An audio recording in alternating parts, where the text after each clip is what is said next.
وين يا اخي جماعة الشيء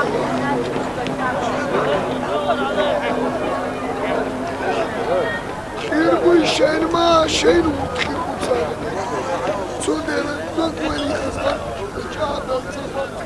الله أكبر الله أكبر الله أكبر الله أكبر الله أكبر تنقى قولي هالشيء Güzel kanal çıkıyor. Alo.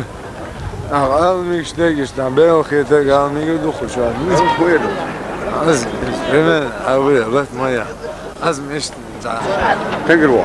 Çok zor. Evet, geçti. Evet, son koyadın az. Az masla şu moment. Her şey belki her şey o kız. Hoş sen ama problem yok. Şu madası. Az rokon sayıs ya var çok haydu da mı? Dayı kualı aç. Bez var yok ya ne fayda duas kaç henaş. Asa kızım baş almadan sakuzwa. Öyleyse Dudan da guru şu değil. Ya hoş bu için kanalı. Evet. Öyleyse.